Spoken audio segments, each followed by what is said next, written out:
Welcome to Speak Your Mind podcast. By yours truly, Ms. Anita. We will cover specific topics. On occasion, invite special guests. We will have video and movie reviews. And have panel discussions.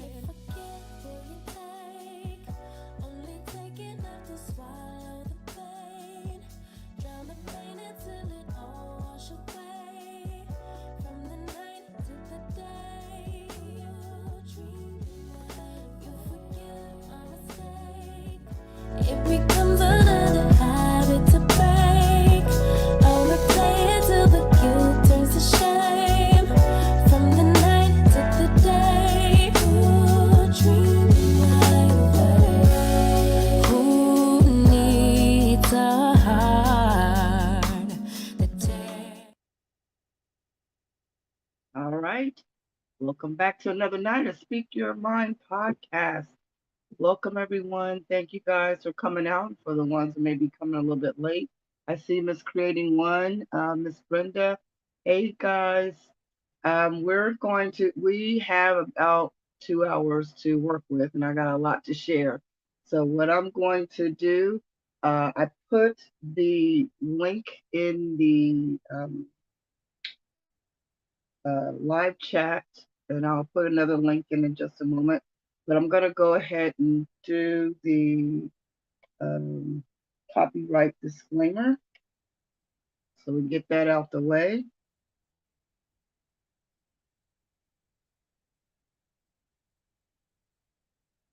All right. So you all are very familiar with the copyright disclaimer under section 107. Allowance is made for fair use for purposes such as criticism. We're going to give our comments on the different videos that I picked. All three of these particular videos is from Psych to Go. You guys should be familiar with it. I do play a lot of their videos. It's animated. So yeah. All right. So I'm going to take this off and let's see. It should be long enough, I think.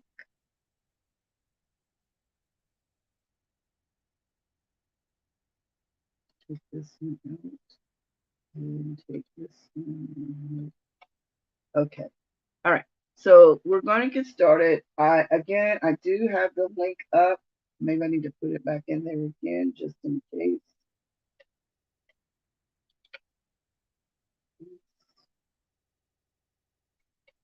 In case anybody comes up late. So anybody is welcome on the panel because basically we're all going to talk about. I want you to give your thoughts, your opinions. We're going to cover several topics. We're going to talk about loneliness and emotional wounds. Maybe some people out there have experienced that before, perhaps in your lifetime, or ever felt lonely or deal with loneliness from time to time. I mean, we have a lot of single folks that's on the panel. I'm certain that from every now and then you may have felt that. That's a human feeling. We're going to go over that. We're going to talk about it, how we deal with it, the feelings that we feel, and then how we cope with it and find some resolutions as well. And then last but not least, we're going to talk about our favorite topic, which we haven't talked about in a while, is interracial love between a Black woman and a white man. The pros and cons. What do you think the pros is, the good things about being in a relationship outside of your race versus the cons? What's the negative part? And how can we combat that? How do you make it better? We're going to talk about all of that. And I want to hear you all's perspective. I want to hear your thoughts. If you've ever been in an interracial relationship, I want to hear about it. And how did that work for you? Okay. And what did you learn from that, too? That's another thing. And what do you, if you plan on, if your desire is to be in another relationship that's outside of your race, what is your anticipation? What are you expecting? All right. So that being said, I'm going to go into the very first video. And all of these are pretty short. They're under 10 minutes. So let's get going. Hey Psych2Goers, welcome back. Why did this happen? Whether you saw it coming or not, the feeling is the same. You're shattered. You feel like your heart is broken into multiple pieces. Life dishes out many unforeseen heartbreaks. Though the experiences may be similar, every hurt is personal. Traumatic events from your past can leave you wounded. Over time, they take shape of an emotional wound itself. Like a physical wound, it's always in your awareness. You're protective and sensitive to anything that might re-injure it. And the same sensitivity often makes you even more vulnerable. Here are 7 signs of an emotional wound. Let's all learn together, shall we? Number 1, you cry easily over small things. Do you shed emotional tears along with the fictional character you're reading? Is there such thing as crying too often or too much? Some people cry while reading a sad book or watching videos of baby animals, while others cry only at funerals. If you've ever had tears well up in a meeting or wept out loud in a movie theater, you may have wondered if it's normal. It is found that women cry on average 5.3 times per month, and men cry an average of 1.3 times per month. Tearfulness is commonly associated with depression and anxiety. This emotional state perpetuates when you've been emotionally hurt in the past, consciously or subconsciously. As a result, even the mere hint of anything that arouses emotions can cause tears to flow. Number 2, you lose interest in the things you used to enjoy. At some point in their life, most people would lose interest in things that used to excite them. Emotional hurt, however, takes this loss to its limits. It becomes impossible to draw enjoyment from things that once elicited excitement. Your emotional hurt makes even pleasure seem like a task. Your world is drenched in gray, and you don't seem to have the strength it takes to lift the paintbrush. Number 3, you get annoyed easily by people's behaviors. Irritability is the carbon monoxide of emotional pollutants. No one likes confrontation, but you can run from it for only so long. Anger has its own role. Both direct and indirect anger, or passive, is meant to communicate something important. What you really want is to connect and be heard. But when anger is involved, the result is often just the opposite. Aggression in any form is the biggest hindrance to emotionally intelligent communication. People often think passive-aggressive communication is somehow better or nicer. It's not. In fact, it may actually be worse. If you're looking for a true and meaningful connection and understanding with another person, you need a better strategy.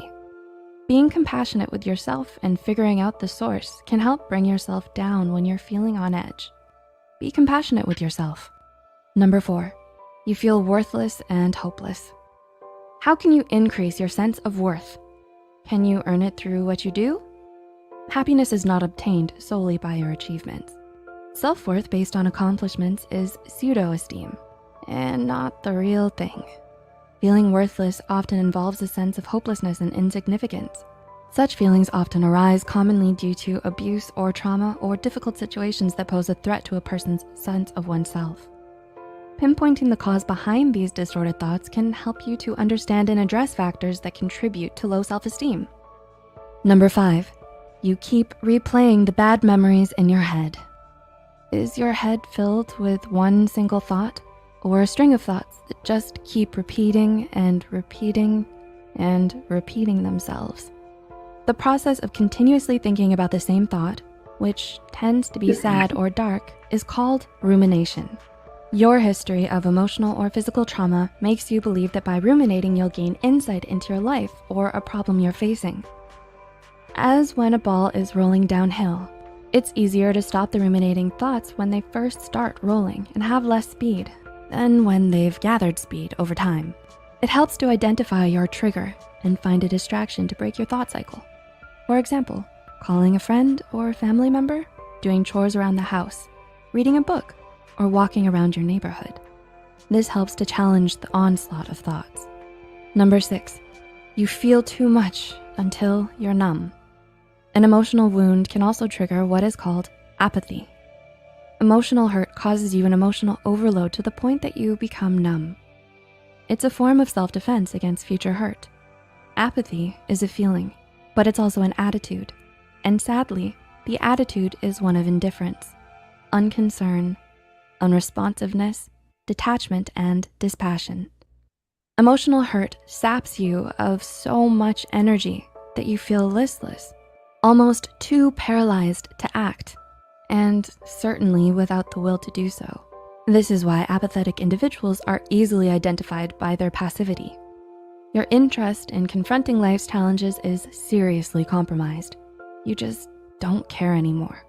To defeat this stagnancy within, you must be willing to commit to giving this apathy the fight of its life, even though doing so feels like it will take a lot more energy and effort than you're capable of.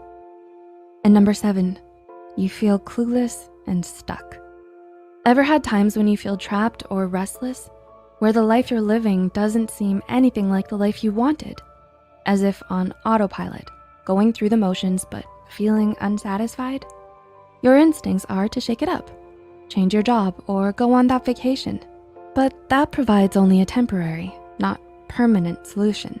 Instead, the solution lies within. Topping up your ways of thinking about events can actually help lead to new perspectives and diminish distress and anxiety. It's important to do away with your negative perceptions about yourself that interfere with problem solving. If you found this video helpful, be sure to hit the like button and share it with those out there who need to hear this. All right, you guys. Hopefully you guys have took a few notes. I want to know what your thoughts is on emotional wounds. Have you yourself ever experienced any of the things that she talked about? Have you ever suffered from low self-esteem? Have you felt like that you've felt stuck before, or stuck in a rut, as we say? Some of the things that she talked about. I would like to hear your thoughts on that, your perspective. I want you to keep it real. Share some of the experiences that you have felt in your own lifetime. I mean, you might be doing quite well right now, but in all the years of your life on this earth, I'm sure it hasn't always been that way. You may have had some moments where you've experienced it, or you've had loved ones as close to you who have gone through it or have experienced it themselves. Hey, Miss Cece, I see you out there. How are you doing? All right. So, yeah, all of the above. I heard that, Miss Cece. I hear you on that. Okay. I'm going to go on and play the very next. Let me get rid of this one so I don't get confused. All right. So the next one, I believe this one is about loneliness. So let's see what they have to say about that. Alrighty. Goers, have you been missing some company lately? Or do you feel isolated and left out? Despite being surrounded by people you care about, do you still feel lonely and empty? Loneliness is not always obvious, and sometimes it may feel like a weakness. You may try to make yourself believe you don't really need anybody, especially if you've been alone for a long time. But we all need at least some kind of warmth from the ones around us. If you noticed you've been feeling down lately, check out these 6 signs to see if you are secretly lonely. Number 1, you're often bored. Do you often feel bored with nothing to do and no one to hang out with? Humans are social beings. Our brains are wired for social connection. We need people to talk to, have fun, and spend quality time with.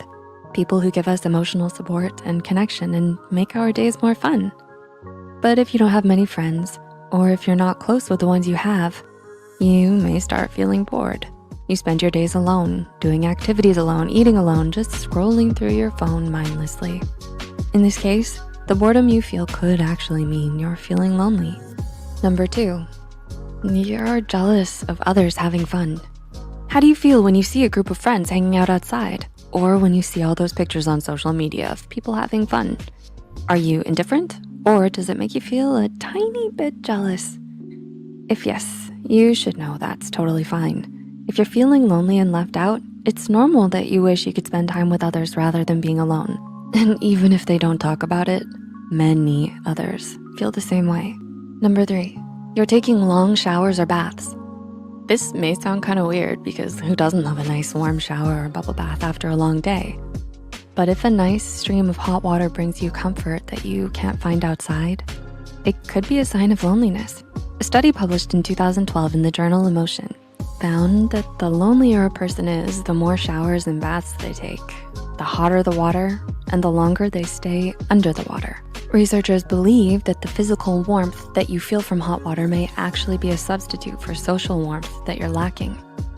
But this finding can be used to your advantage. When there are no friends around, maybe you can feel a bit better with a nice cup of hot chocolate.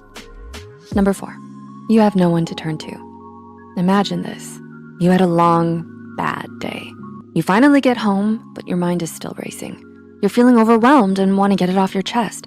You take out your phone to call or text someone. Who do you call? If you're having trouble answering, on top of feeling stressed, you might be lonely too. Loneliness is not just about not having any friends, it's about not having a close friend. You can talk about work or school with your colleagues or chit-chat about the weather with your neighbor, but it's also important to have someone to turn to who can help you when you're feeling down. Not having someone like that in your life can make you feel lonely. Number 5, oversharing when someone's willing to listen. Another sign of loneliness could be oversharing. Do you talk quickly when you're having a conversation? Do you talk in great detail, sharing lots of personal stuff that you might feel bad afterwards for saying? The reason is simple. If you're lonely, you probably don't talk much or at all. You're left with all your thoughts and ideas and emotions, but there's no one to listen. So when you finally find someone to have a conversation with, you have so much to say, so much to make up for that it just comes out at once. And number 6, you keep buying and hoarding stuff. When we're little, we find comfort in our blankies and teddy bears. They give us a sense of security. But as we grow older, we learn to turn to people rather than stuffed animals. That is, if we don't feel lonely. If you are lonely, you may find yourself compulsively buying or hoarding items you don't really need, such as clothes, ornaments, and jewelry that can become a substitute for the company you're lacking. You feel like you don't have people to make you happy, so you seek happiness in material things and become emotionally attached to those items. According to a recent 2020 study, loneliness, hoarding, and object attachment are all associated with one another. Being attached to material objects might actually be an attempt to compensate for the loneliness you feel. If you're feeling lonely, know that there are some small steps you can take to try and help feel less lonely. The first is talking to someone and sharing your feelings. This can be a mental health professional if you don't feel like opening up to someone else in your life. You could also try engaging with others, maybe by volunteering, joining a sports club, or enrolling in language or art classes. Lastly, take care of your body. Since the body and mind are connected, drink enough water, get some sunlight, and exercise as much as you can. Can you relate to any of these points? If so, let us know in the comments and share this video with others who you think it might help. The studies and references used. Alrighty. All right, you guys. So here's some more to talk about. Have you guys ever felt lonely? That's a dumb question because any of us at any given time, at some point in our life, you're going to feel that way. And again, there are times you can feel lonely, a sense of loneliness right in a crowd, right in a house full, a bunch of folks. You can have a sense of loneliness. There's a few things that she said. I'm hoping that we can talk about. I thought that was very interesting about the shower and bath concept of staying in the warm water, maybe because I guess it's soothing, brings a warmth. She said something about social warmth.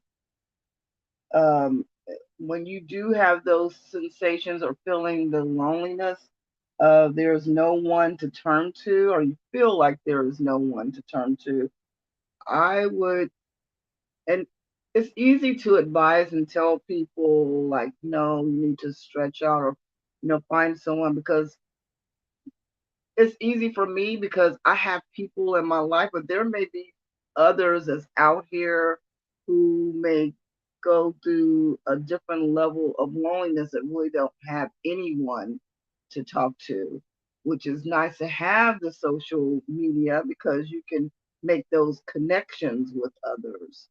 I also agree with her as far as having someone to talk to, even if you got to talk to a counselor or therapist or someone at your church or minister or someone like that. And then sometimes you do have to fight against these things, you have to fight against that. I think, what was some of the things that she said? Walking, I don't know. She named a couple of things that I'm not right now. I'm trying to jot some stuff down. But one of the things is having close friends, or at least one good close friend that you feel comfortable that you can make that connection with. So again, we'll talk some more about that. Take this one off, and then the last one is the very last video here. And eventually we will go into the interracial love with the woman, the Black woman, and the white man. But I want us to talk about some of the other things, because these are things that can affect you if you're going into a relationship. I mean, hopefully we combat the emotional wounds, because the next video is about still dealing with our emotions, especially past hurts, fighting against loneliness. Because even if you do get a special significant person in your life, they're not going to be the end all to what we, to fulfill all of our needs. They're just not going to be able to do that. All right, so let me play this last video. And again, I would like to invite you guys up here on the panel. I will put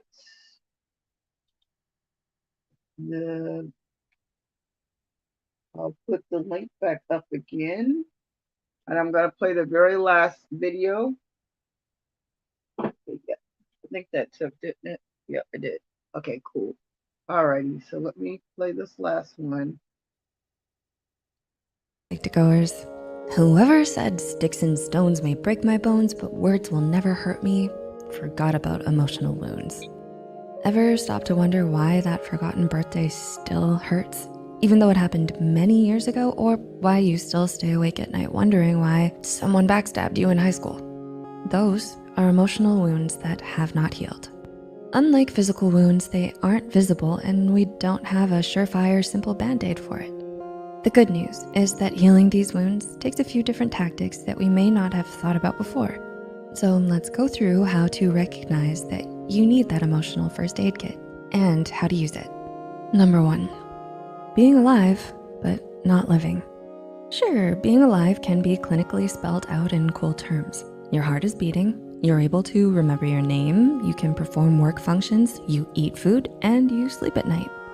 But living is different. It's when you follow a passion, do fun things, and do anything outside the bare necessities. Maybe you've lost a loved one, and since then you felt undeserving of happiness. So you cut yourself off from all these things. And before you know it, you start living in survival mode. You're alive, but not really. Step back, look at the situation. Understand that you have a right to grieve, to be angry, to be hurt.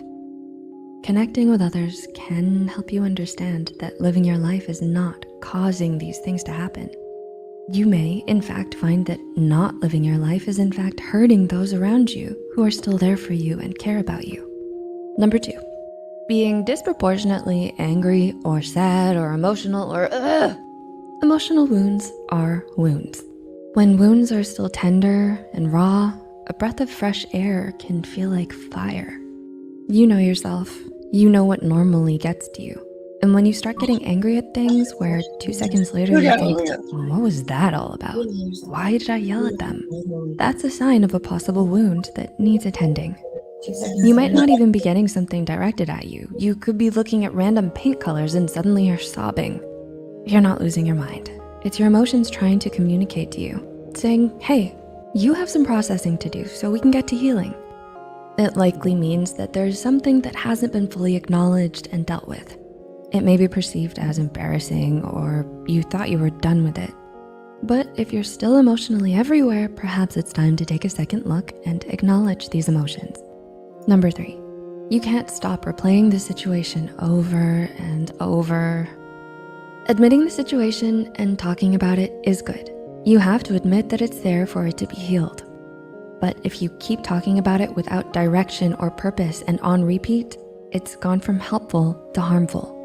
So when talking about the situation or assessing it, always ask yourself, What am I getting out of talking about it? Is there something I still don't understand that will help me move to the next step? And ask yourself honestly if you're repeating things because you're denying what you already know, but hoping to get a different answer. This is not closing a wound. It's reopening it and undoing all the hard work you've done before. Number 4, self-growth stunted by fear. Part of living or experiencing life is continuing to grow, learn, and reach out. Being hurt emotionally can make you hyper-aware of other intense emotional opportunities. For example, if you were in a harmful relationship, you may stop getting into relationships where you feel deep emotions. But you're robbing yourself of the life you deserve if you do this. You deserve to learn and grow despite the ups and downs that have come. It's normal to fear the unknown and the what if, but having the courage to grow anyhow is worth it. We're not saying don't fear, because that's inhuman. It's how you deal with it that matters. Understand your fear and recognize that the bad thing is not the only option that will happen. Recall, remember, and recognize all the factors that are on your side. Realize that these factors exert just as strong a force as anything else. Do what you need to give yourself the best chances possible. It could be having a backup plan, or it could be a different approach from the one taken before, but you can do this. And number 5, sleep schedule. What sleep schedule? Have you been losing sleep? Even when you haven't been downing caffeine or stay awake meds? If so, something is going on emotionally. Ironically, getting good sleep is one of the things that will assist with healing that wound. So, tackle this by getting yourself an honest-to-goodness routine. That's right, sleep prep. Here are a few suggestions to get you started making your own personalized routine. No food or electronics 1 hour before your goal sleep time. Meditate to calm and quiet your mind. Sip some warm tea with natural calming agents like chamomile. Sleep helps your whole you recoup. Persistence and courage are required to heal emotional trauma. Many of us can agree that emotional trauma cuts deeper and lasts longer than most physical injuries. With something so complex, it's easy to feel like we have no choice but to hurt forever. But that's not true. If we can choose to put in the time and the effort, we can choose to heal, and we don't have to do it alone. To navigate this journey, it's normal and even encouraged to speak to the guidance of a seasoned professional. You are worth the time and effort. Don't rob yourself of the best life you could live. How do these points resonate with you? Please feel free to comment and discuss any methods you've tried or things you're puzzling over. Thanks so much for watching, and we'll see you soon. All right, you guys. Hey, welcome, Miss Creating One and Miss Elvian CSR. Hi. You Good guys, evening. how are you guys doing? Doing good, thanks. How you I'm a doing? lot, Good. I'm a lot better. Oh, great. Oh, good. Good. Miss Elvian, glad to have you on the panel. I know there was a lot of information that I was kind of throwing at you guys, and we will talk about relationships a little bit later. But I want to know, I mean, because I know that we all at one point or another can identify with some of the things that was said. Maybe some people to a higher degree than others. I think I see. Hey, Miss Thelma, how are you doing? Um, and so I know my vision is not the best, but I think that's Miss Thelma that I see on there. And I think I said hello to Miss Cece as well. Okay, so you guys, now we were talking about emotional wounds. We were also talking about loneliness. And I want to know you all's perspective. You guys heard the uh, all 3 videos. I think I want to know what your take is on it. Maybe your experience, anything that you would like to share. Take it from your perspective. There is no right or wrong. You're just sharing how you feel with no judgment zone here at all. Okay, I'll go. Go ahead. You go first. Thanks. I would like to put a different perspective on it, Miss Anita. Okay. I I suffered a self-inflicted injury, and I want to raise awareness to everybody. I made this major move kind of like you did creating one, but mine was a little more intense. Okay. I started this 10,000 steps a day challenge. Okay, I have walked my whole life. All right. My mother's maiden name was Walker. Okay, so I'm a walker. It comes Okay. naturally for me. However, in the last month, out of nowhere, guys, nowhere, I took a step going up some stairs, I believe it was, and I discovered that is the trigger for me for this condition. It is called piriformis syndrome. And I know you guys have never heard of it. It is the muscle that is underneath your sciatic nerve. Okay. When I tell you that this is a pain worse than death, Oh, Jesus. because it impacts, and I know creating one, this will highly affect you because you like to walk as well or hike or something, I recall. Oh my God, you guys, I can't. It feels like, and you go to take a step. I mean, just get up and go from one room to the other. It feels like somebody has taken 3 machetes and just stabbed your buttocks. And when you've heard the expression pain in the butt,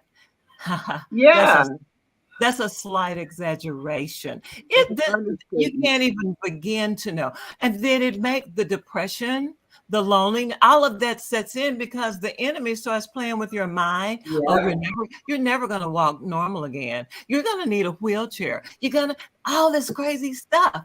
I mean, even trying to turn yourself over in bed. I would not wish this on my ex-husband and his wife. That's how bad this is. Yeah. And the only way to really, I mean, you can go to chiropractors, you can take PT, you can do all of that.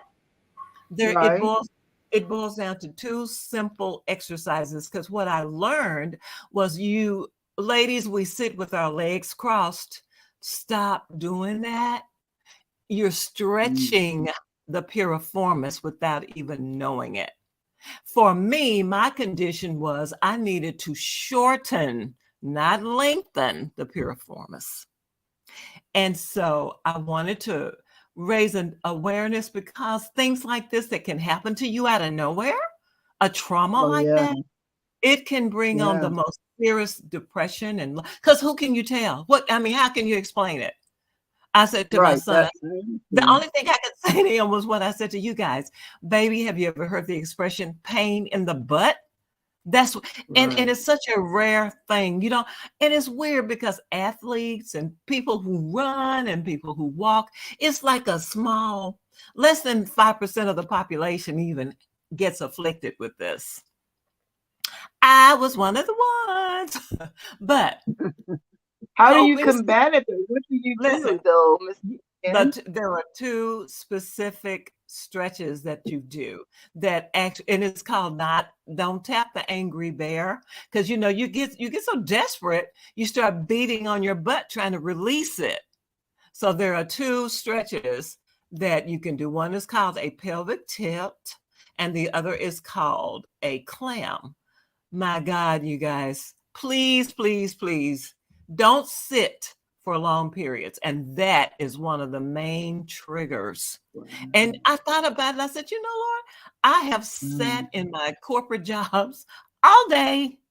As a nurse, I was on the floor walking all day. I never had this. In the courtroom, sitting up, being a court reporter, you sit. You sit. But when you read the research about how sitting is so bad for you, it's true. But I never, ever in my life ever experienced anything like this. And I pray to God and make sure when you walk, you have on low-heeled shoes with a wide toe box. That is going to make all the difference for you. Those tennis shoes with the big soles and all of that. No. Wow. So to combat my loneliness and stuff, I just kept reminding myself, first of all, I'm a child of God. He doesn't have That's piriformis right. syndrome. Amen. He doesn't. And when you look at Mhm. the reality of your loneliness and stuff, you have to pull yourself out of that. You really do, Yeah. because it will Mhm. take you. Now, couple that with an injury. I mean, you just think you're going to give up, but you can't. Mhm. That's You I can right. relate absolutely. to that. I think we all have to get to that place too, like you were saying, to get to that place in your mind, kind of shake yourself off and like, okay, look, we can't stay here. Right. We gotta keep Yeah, just moving like when I was forward. on the floor crying and screaming and yelling and nobody could hear me. I'm like, I can't lay on this floor for the rest of my life. Right. But I was impaired and could not, literally, could not get up. So what was Yeah. I gonna do? Just lay there and just stay stuck in it and say, "Oh God, I'm never." No, no, no, no, no, no. And you're right, Miss Anita. You got to get to that point. But see, only you can get you to that point. You got That two is choices. true. Amen. You know, as I see it, you got two choices. You either wallow in it or you say, "Oh no, this is not happening. I'm not doing this." Yes. That is so true. That's true. I'm a That fighter. is. I'm a fighter. And I guess that's just the fight in me. You know, Miss Anita, how we have talked before. And I said, don't make me come up there. Don't make me come up there. Because I'm a fighter. We cannot. And age and all that stuff, you know, girl, you don't do that with me. Age has not. My sister is 73 years old and they look like they're teenagers and she's married to a white man. And these people travel Yeah. all over. And every time you see Oh, them, wow. they're like, hey, what's up? God's no That's beautiful. respecter. And I think it goes back, you have to call on him because he's the only person you have. Ooh, preach, preach, preach. Mary should be snapping on that one. Now, and that's You all have I'm to gonna call on tell you him. guys. Be on top of yourself. Yes, ma'am. Well, thank you so very much, though, Miss Elvian, for sharing that and getting to the place where you're combating against that and calling on the Lord and asking Him to deliver you to get you out of that because it sounded like you was in excruciating pain and Oh, it nobody was can worse know than that that. better than you. Yeah, what you were Yeah. dealing with. Well, you know what, Miss Anita, I wasn't gonna call on the devil because he's a liar. He wanted me to That's think that I was exactly gonna be right. down. I But hope you he wasn't has, calling. but listen, he has Alzheimer's, so you don't want to talk to him anyway. All right, Miss Pretty One, did you want to shed some light on your I can perspective as certainly far as relate. I can certainly relate to her, but I think with me, it happened earlier, probably like in my late 20s. And I'm gonna tell you, I'm explaining. Y'all probably gonna think, what were you thinking?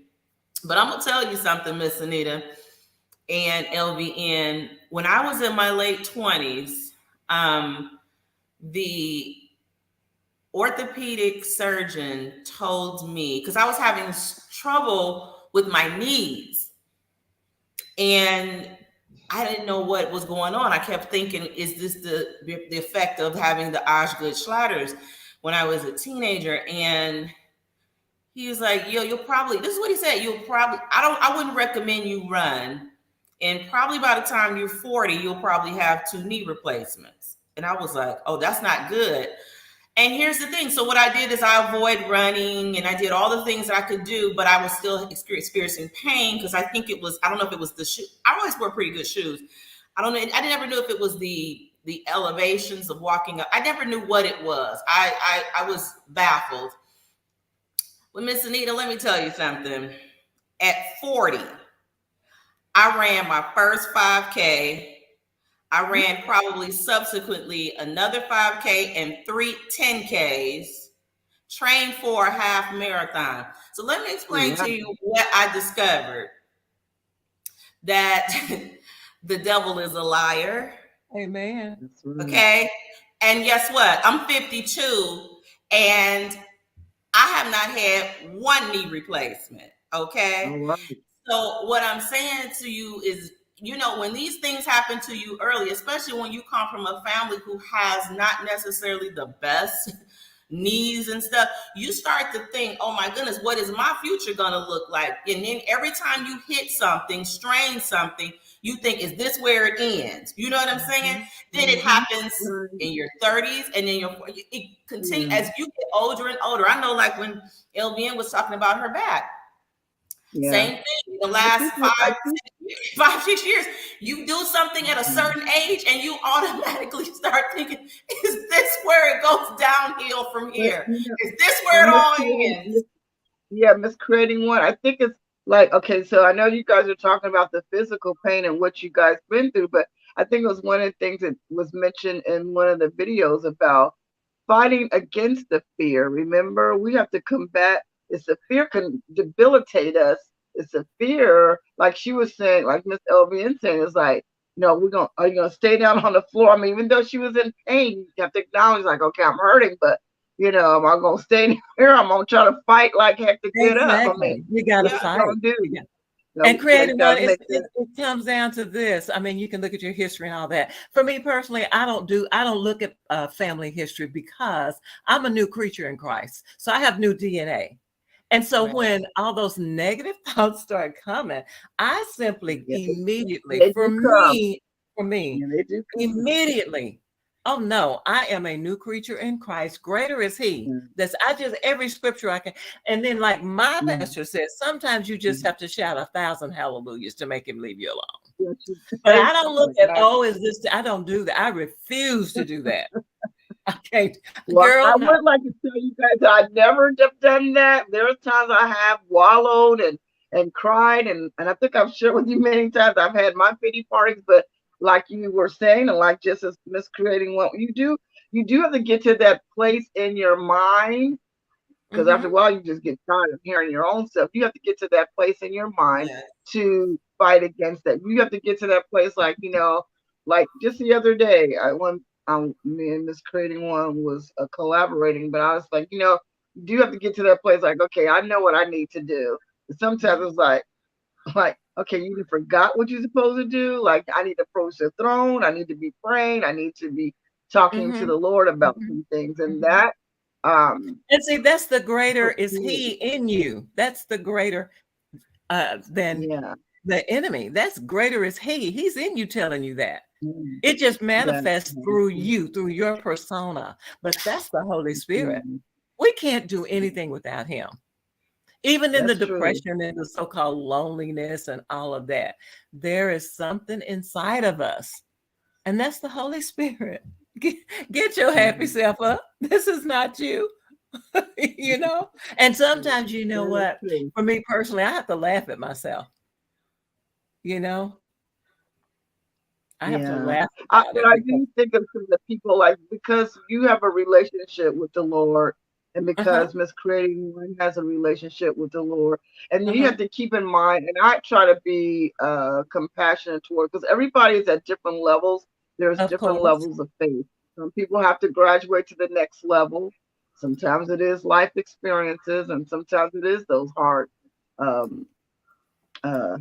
isolated, abandoned, those experiences that we don't like going through. None of us do, but you may find yourself in, but you fight against that. But everybody is at different places, so we have to keep in mind. To me, I choose to, to try to remember that, because I wasn't always where I was here. My faith had to be built.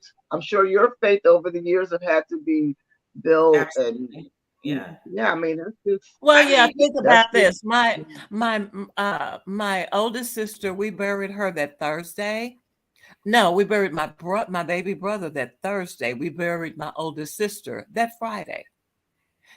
They in the same week. Okay. I lost my twin. I lost my mom. So I only have one sibling left. I had to find that strength. Otherwise, I would be in a nut house someplace. Hey, preach. Look, I know about it, because you have one sibling. I'm down to my two sisters. I have a sister. That's it, because I think I've shared with you, with all of you guys, that we've had a lot of losses, and so all my aunts and uncles are gone. All of Yeah, it's yeah, and you're right, and you do stand on the core of the word of God that's supposed to be hid in our hearts, right? And then Absolutely.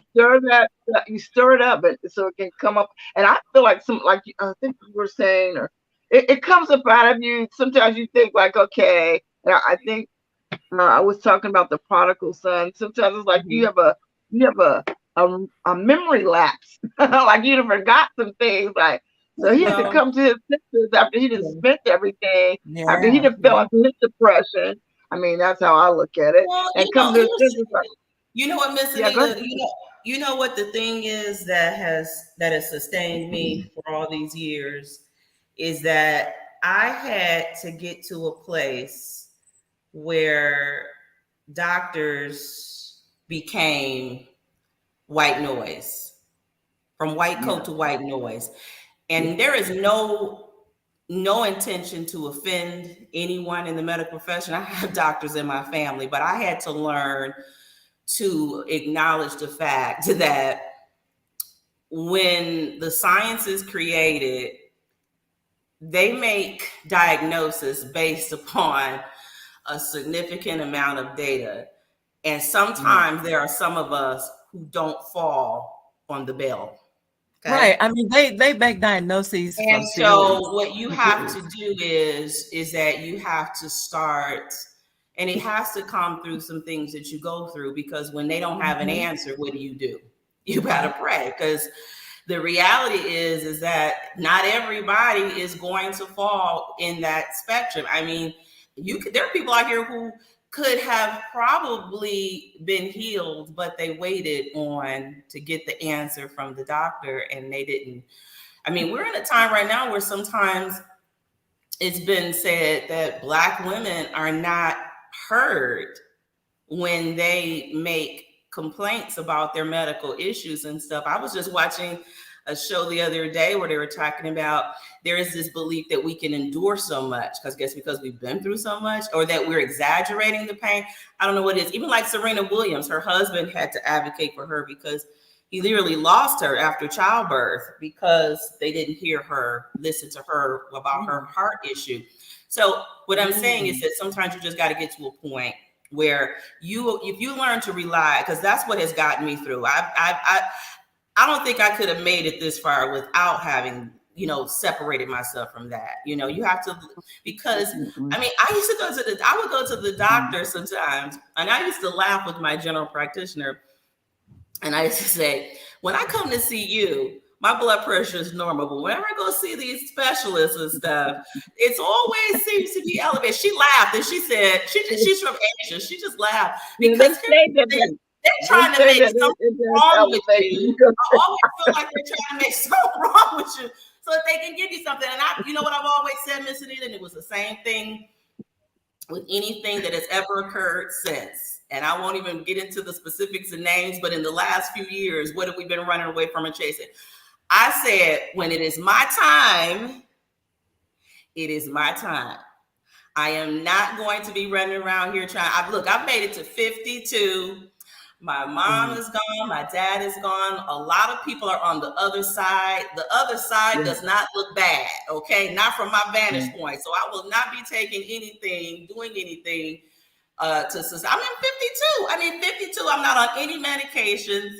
I take my vitamins. I exercise. I try to eat right. I'm a big snacker, as I told you, Miss Nita. That's my vice. But other than that, no, I'm not going to be running around here getting anything taped, duct tape, zipped, snapped, or anything. Taking nothing because I think I've made it very far on God's time, and I don't want to do anything to interfere with getting to this place where I think when you reach a certain point, I think you're good. That's why I really suggest that a lot of people start taking more control over their actual personal health and not relying so yeah. much on what doctors waiting for the Yeah. answer from them. I You was have to be reading your own Miss advocate. Thelma. Miss Thelma stated that your learning lessons comes through your trials and Yeah. tribulations, preparing you for the best you. I do believe that. I know we don't like to go through. Look, nobody likes to hurt. Nobody likes to be in sorrow. Nobody likes to lose a loved one. No one likes a breakup in a relationship. Nobody likes going through some of the things that we do in life, unfortunately, have to go through. But she is absolutely right. It does bring forth a better us. I want to say on top of that, as long as we are leaning towards the Lord, I think it definitely, you have everybody. Okay, how should I put this? Because there are some people who believe differently and have their way of, I guess, who they follow after. I just know for the majority of us, especially in this live chat and you ladies on the panel, we follow the true God, and that's been important in my life. It doesn't say that, everything that I do is perfect or right, but I know who to go to. And in times of sorrow or when I am, and another thing too, I still say, if you guys remember, these are some of the things in the Bible. David had to encourage himself. It's not that you're never going to feel down or low or depressed or go through some things. Remember, David was out there. His soldiers was looking at him side eye because they were angry because they lost their family members, and he asked, he consulted God. Well, what should I do, Lord? He said, pursue. But everything turned out right at the end. But even at that time, he had to been feeling some kind of way. He was feeling distraught. So he probably was suffering isolation, or he might have felt lonely, like he was by himself in this situation. But he did consult, or he went to the throne. I mean, he approached God, which is, and the ultimate at the outcome. That's what we all have to do. Is go to Him. Whatever we may be facing, whether we know and then early on to go immediately to the throne, or we get out there, like I said, the prodigal son did, and got a clue on some things, and like it wasn't so bad. Let me go to the one who loves me, the one who knows me, the one who cares. And we do find our strength there, our healing. Like in one of the videos, she was talking about healing. I mean, you do have to fight past your fears. And yeah, so those are some of the things that has to be in place. But, everybody doesn't see things or maybe believe the way you believe or I believe, or any of the ladies that might be out there. I mean, everybody, but the bottom line to me, if you're dealing with like emotional wounds or hurts or things from your past, yes, your Heavenly Father is always there. But I also like to add too, that's where you need your spiritual friends at. That's where you do need people to rally around you. I think that is very important. That's why God, to me, even with the disciples, when I look at that, He had them travel in pairs. Yeah. If you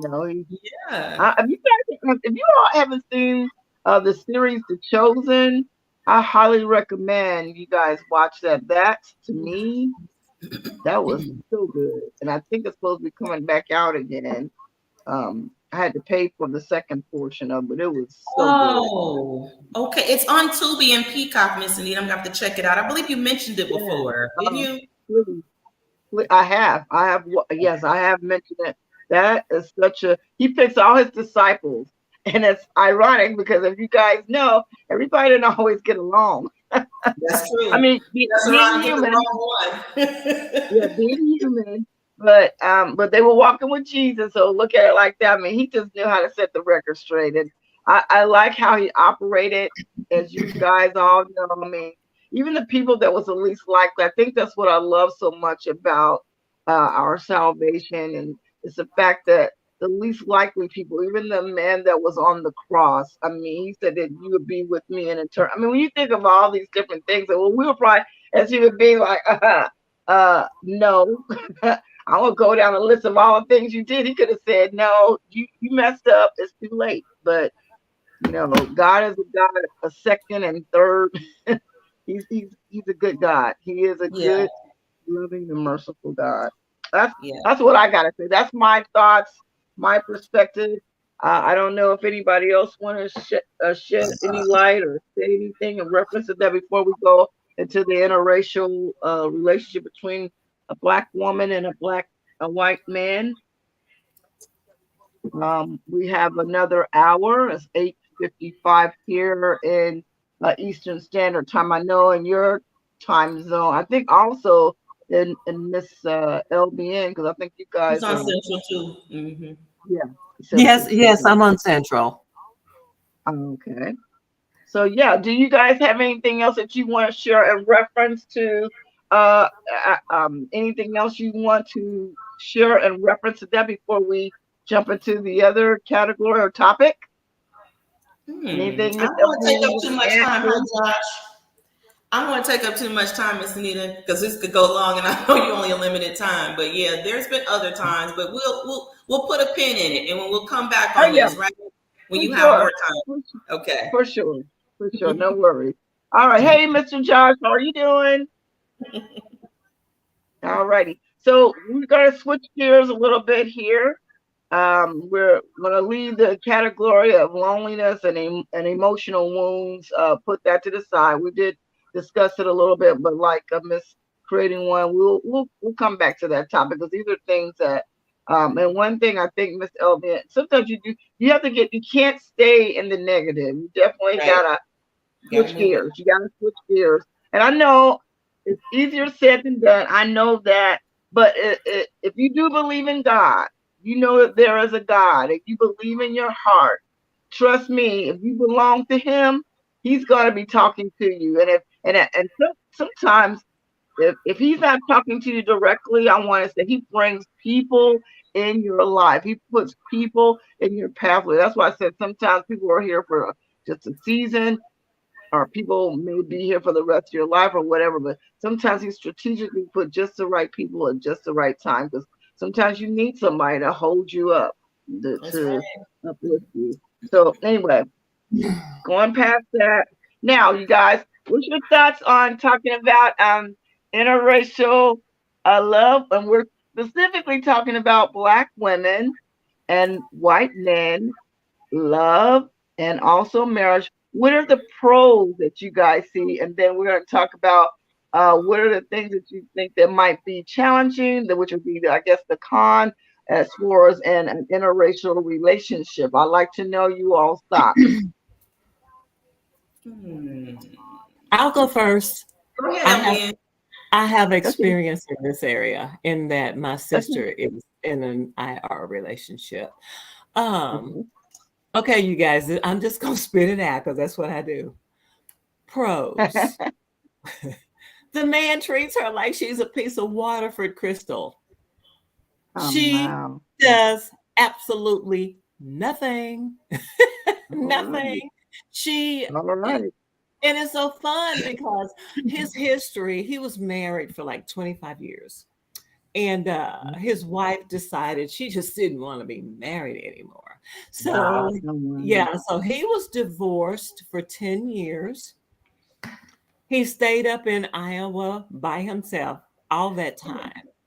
Well, he Wow. decided to come to Texas to visit his children. Now, my Oh, sister wow. son, who he's deceased now, but before he was friends with my brother-in-law's daughter. And so Okay. they were all over at the house or something eating. And my sister said, girl, I had greens in my teeth. I had just took a big bite of cornbread. I wasn't thinking, oh man. And she said they spoke, he was sitting in a corner or something. And so she spoke to him and she said, he don't act too interested. Okay, anyway, moving on, Jesus, he's not the one, so she blew it. Well, she gets home and Tim called and he said, Mama, Rob wants your phone number. She goes, what? But Oh, I had greens in my teeth. I mean, what? He really wants yeah, he really wanted her number.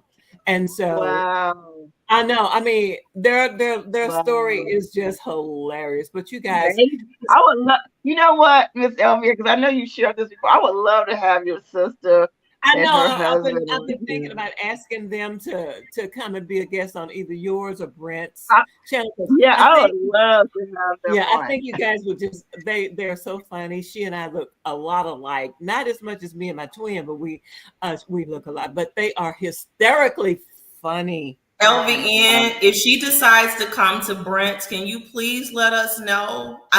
Give Yeah. us a notification so that we'll be there. I will. Oh, yeah, I will. sure. I will. 'Cause they are. Yeah, either mean, or. Yeah, either I know or. if she comes. I know if she comes to Miss Anita's, I'll get the notification. Yeah. Well, I would email you. Post all her stuff ahead of time and let us know. I would email you. I would for sure. But you guys, it's just it's such a. You know how you see something and you say, well, you know, God's no respecter, right? Mm-hmm. Yeah. But they encourage people everywhere they go. You know, she says, because God let her know her marriage is not for her, it's for everybody else to know. He's no respecter of persons. If he did it for us, he'll do it for you. Now, a con for them is everywhere they go, and it's the white women. They were at church. This is hysterical. They were at church. And this woman came up to them and she said, he wouldn't have looked twice at you if he had seen me first. Oh my goodness. He turned around and said, and he reminds me of Michael on Mr. Brent's thing. He, in his twang, no ma'am, no, I would not. It was just crazy. It was just, I mean, the women, how the gall. Yeah, the gall, absolutely. Unmitigated nerve. But they are so cute. Now, go back to the pros. Yes. You would not think that he had anything because he's so down to earth. He paid cash for their home here in Texas. He paid cash for the house up in Iowa. He, it's just unbelievable the things. And now I think I shared with you, Miss Anita, that she fell back in August, I think, and she broke her hip. She didn't really break her hip because she said, girl, and this is, y'all are gonna roll when you hear how she did it. Okay.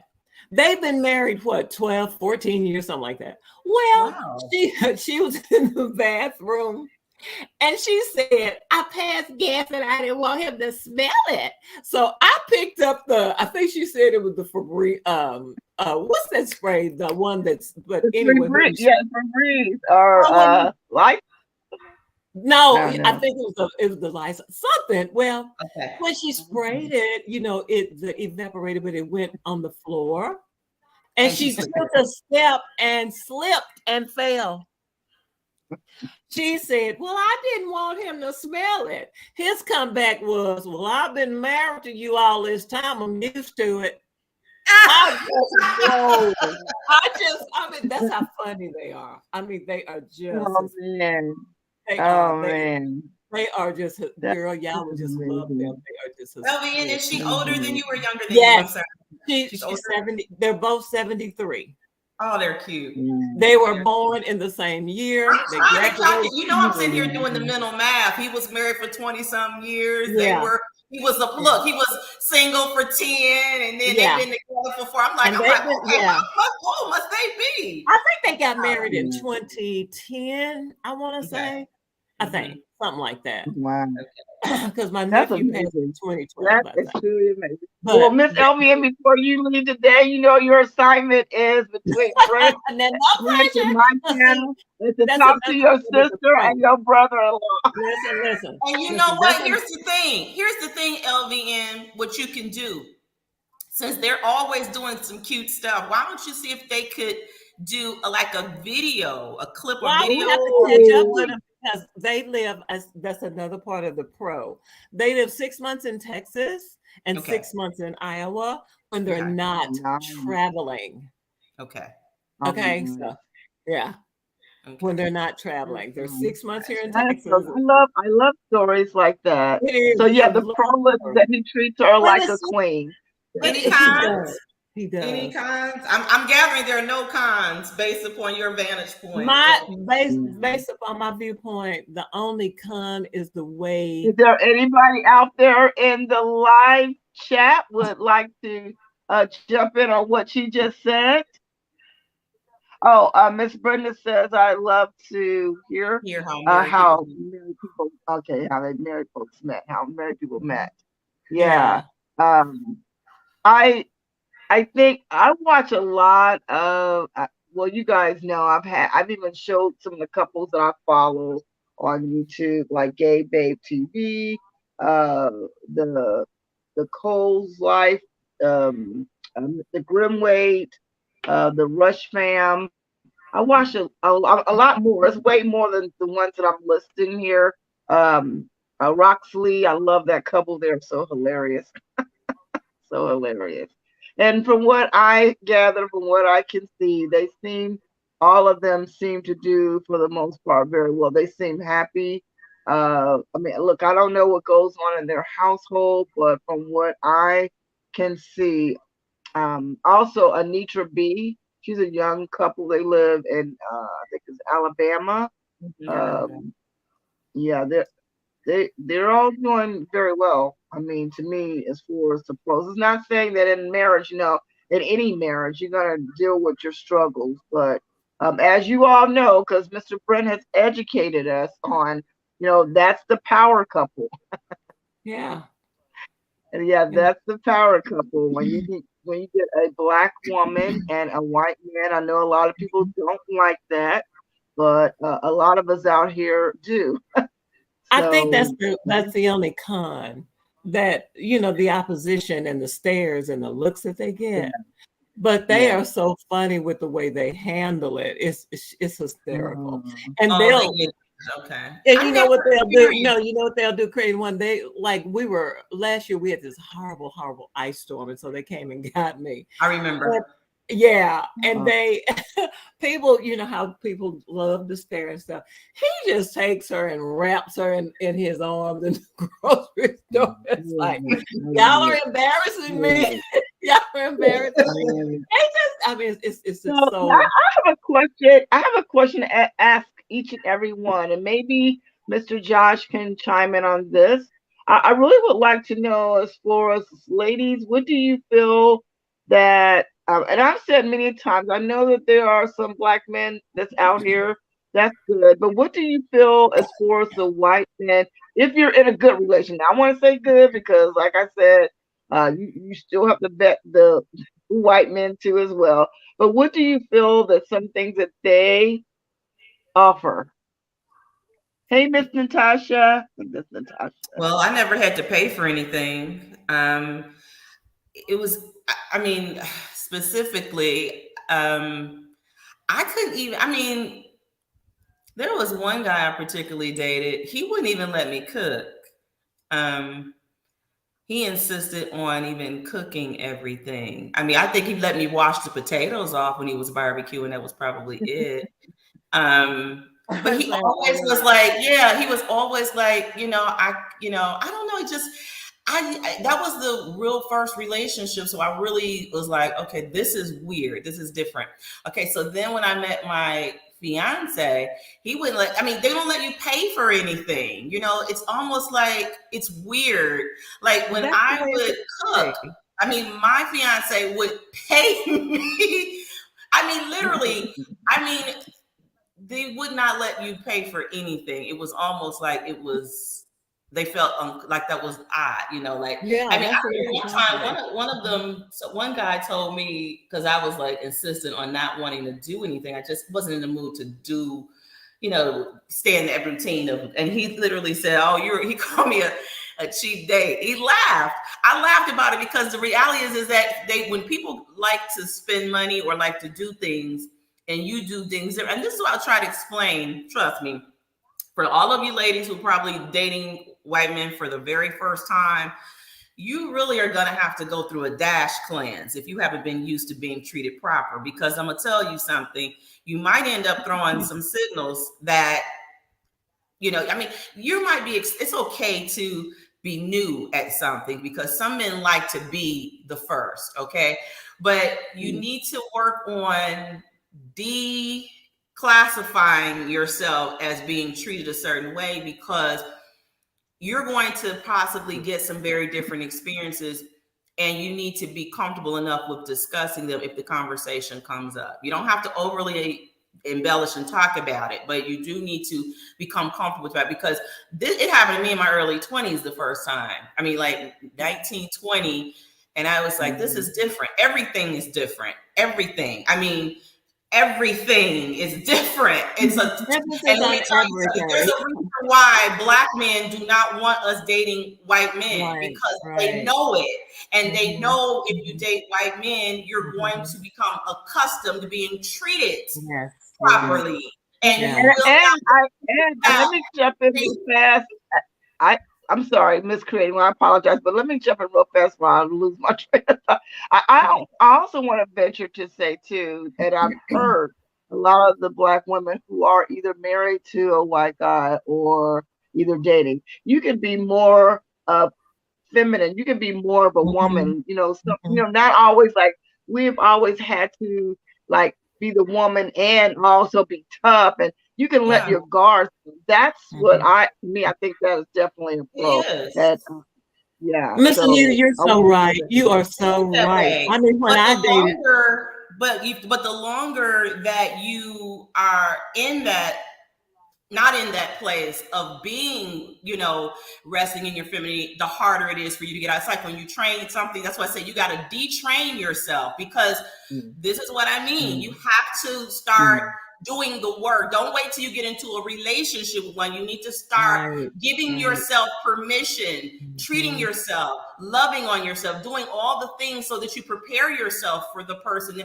You don't wait till you get to the relationship, because you might struggle a lot there. So definitely, I mean, for some, it's like 40s, 50s, 60s. I mean, I was like 18, 19. So I've got like 40, 30, almost 40 years of knowing how. This is what I'm saying. It's very important that you do that, because you want to be able to let someone open the door for you, pay for dinner for you.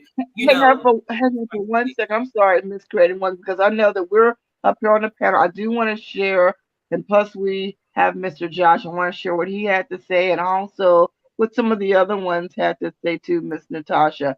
Well, Mr. Josh was saying that you just do it. It's in a man's DNA, is what he's saying. It's not something to think about. You just make it happen, which I like that. Miss Natasha was saying you can relax and you don't have to be on edge. I like that, because I think that that's what we're saying. You can be your woman, let your guards down, I think.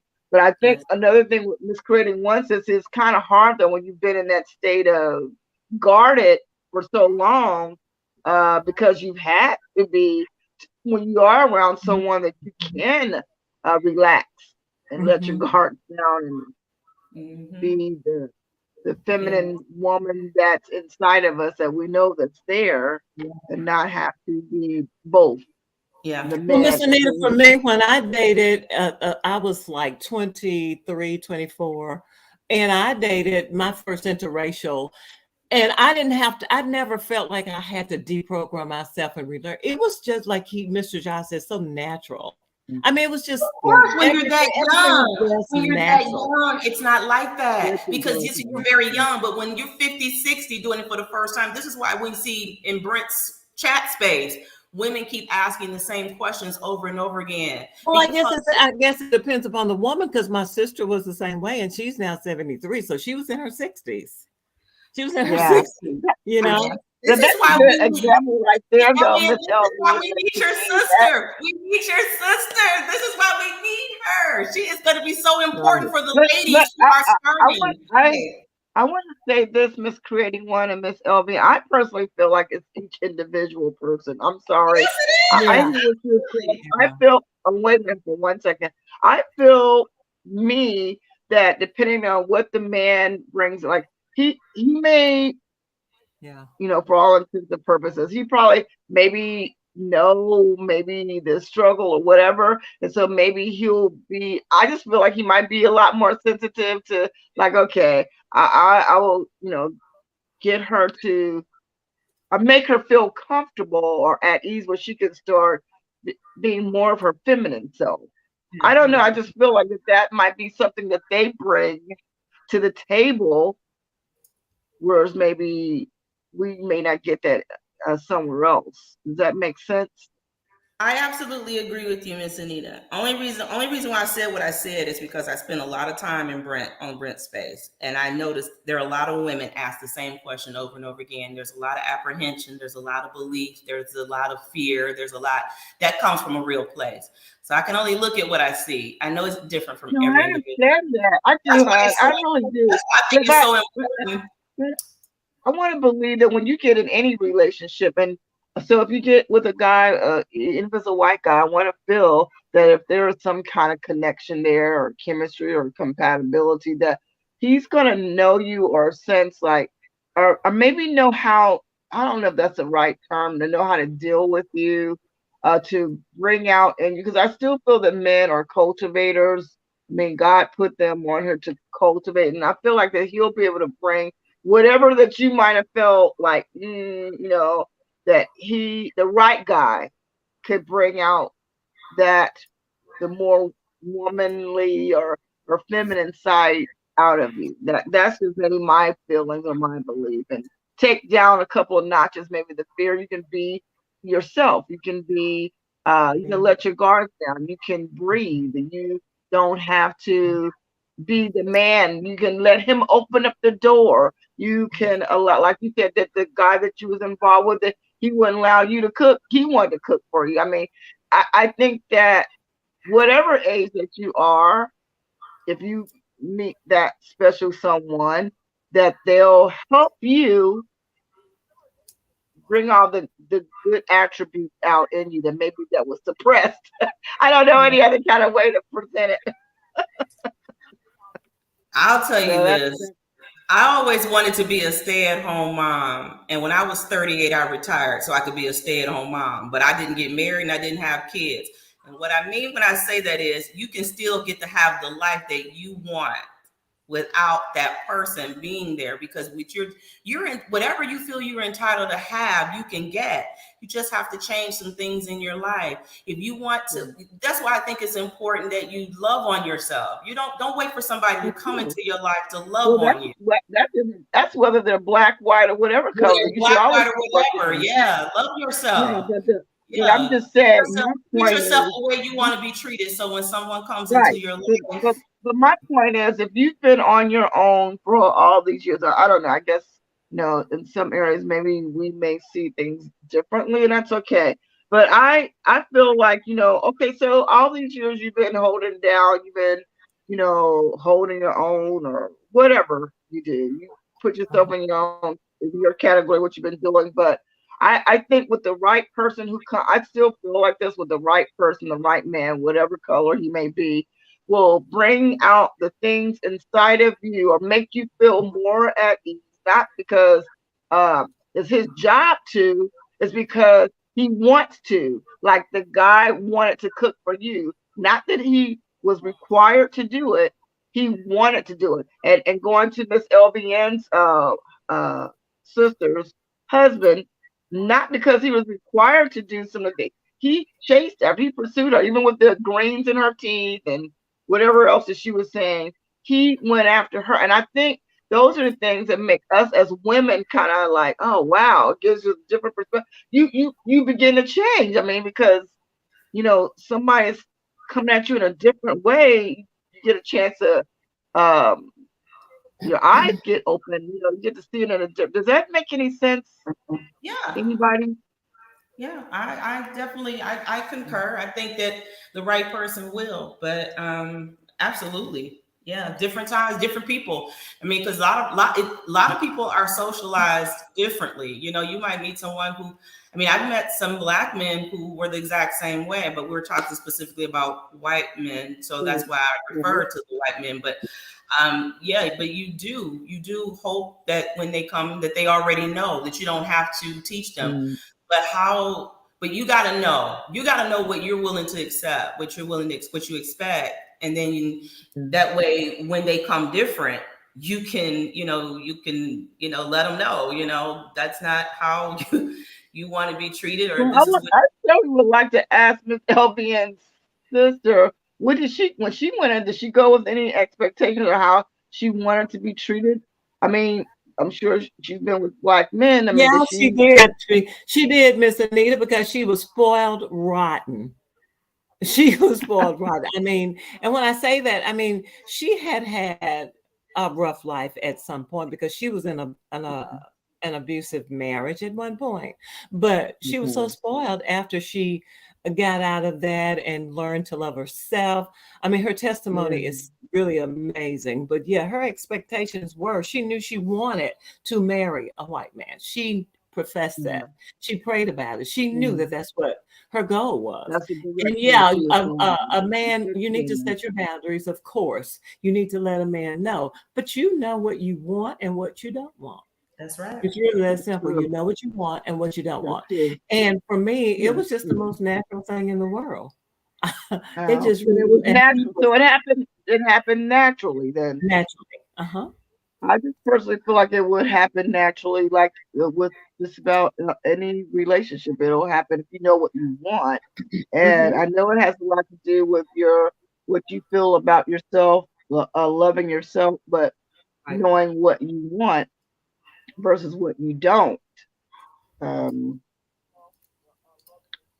the cons on this forest with the white guy, I don't know if it's, I know I'll often hear that maybe a lot of them may not be as so fast to step up to the plate to approach us as black women versus our black men don't seem to have a problem with it. But I think that might be an issue. I don't know if that's considered a con, but if you're interested in dating or finding love outside of your race, that could very well be if they're interested and they don't know how to approach us.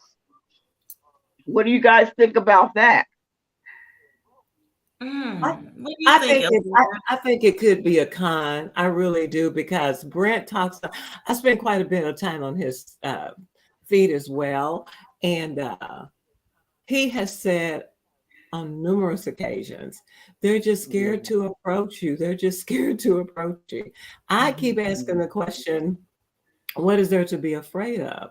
But then you have to realize white men have a totally, and I emphasize the word totally, different perspective on how to treat a woman.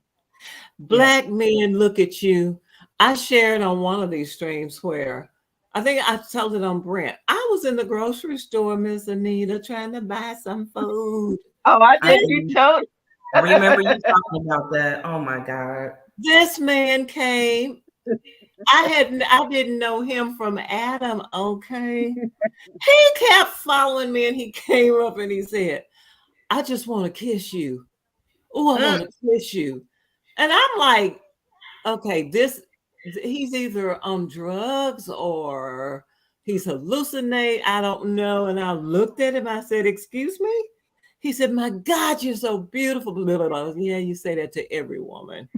No, really, I want to kiss you. So I went on about my business. He kept following me. And he would say, okay, so are we going to do this?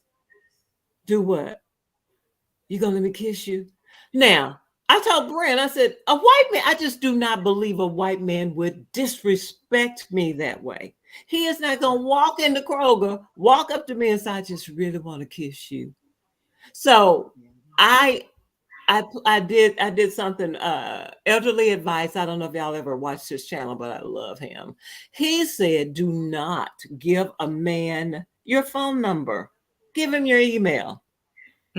He said, and the reason, and it's so true. He said, the reason being, how many other women's phone numbers does he have in his phone? And how do you know he didn't just leave one? And that was like a light bulb for me. I'm like, makes this sense. So this, of course, the kisser, that's what I call him. And my sister called him the stalker. And so he said, she called him the stalker, even though he was creepy. Yeah. He said, okay, give me your phone number. I said, no. He was so shocked, girls. He was so shocked. No, I said, I don't give my phone number to total strangers. Right. I said, you can have my email. Oh, but he took it. But there was no way I was gonna give him my phone number because I thought, boy, that makes complete sense. I'm not gonna be a notch on no man's belt. I'm not gonna offer to pay for anything. I'm not gonna pay for half because I'm not a pick-me. Right. It's just as simple for me. That's why I said for me, it's a natural thing. But their mindset is so totally different. Black men only see you as sexual objects. White men look at the whole picture. And that's what I love. They see you. They don't just imagine what's under your dress. They see you. Let me throw this. But okay. I agree with you, but we also know too that there are some white guys that do look at you as sexual. I never said there weren't. I'm just saying, but the great majority. Yeah, the great majority is what I'm saying. Yeah. Okay, I agree with you on that. Because there are some out there that just want to have fun and test the waters and see what you're all about. But Miss Anita, you know what? I think they look at you and they can kind of figure out. Okay, let's just hypothetically the one that just in that category, they can kind of pick it out.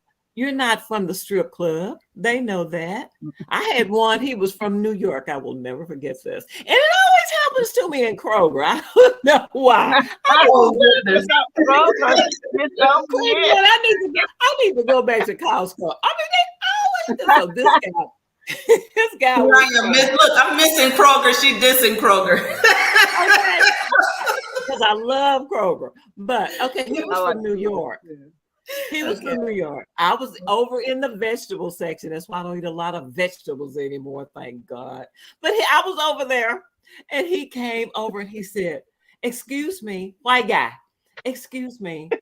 I just couldn't help but notice. And he said, and when you moved your hair, he said, "Oh my God, I was just taken. I would just love to take you out to dinner, blah, blah. My name is blah, blah, blah. I'm from New York City, blah, blah, blah, blah." White guy. He didn't say, "Oh, I want to kiss you." I do feel they have more social grace as far as how, even if he may have had some thoughts in the back of his mind, he won't just come out and say that. I do agree with you on that. Exactly. I think a con is a white guy who listens to the wrong information about how to approach a Black woman. Don't take advice from Black men on how to approach us. That's the first thing. Good point. Because when they do that, they spiral instantly. And I think that's where a lot of them, unfortunately, have socialized themselves to approach a Black woman with that swagger that Black men do, and it fails on launch. So that what I would think would be a con. Those who listen to not only just poor advice on how to approach them, but listen to the negative speak about Black. I agree. I totally agree with that. And you know what? I don't like swagger. Okay. I think that's for the kids in college and people who are trying to. I'm a mature, full-grown woman. I don't need swagger. Yep. On point. Yeah. I'm telling you, I told you what I like. Athletic nerds. They don't have swagger. You know, swagger is so overrated. And you know, it really is. My husband was, oh my God, the man was, okay, the typical muscle, 6'2", gorgeous, worked out, beautiful hair, blah, blah, blah, blah, blah. But you don't want you don't want that. You want somebody who, I mean, and people used to say, oh my God, y'all look like twins. Oh, are y'all sisters and brothers? Oh my God. I don't want that ever, ever, ever again in life or in the next life.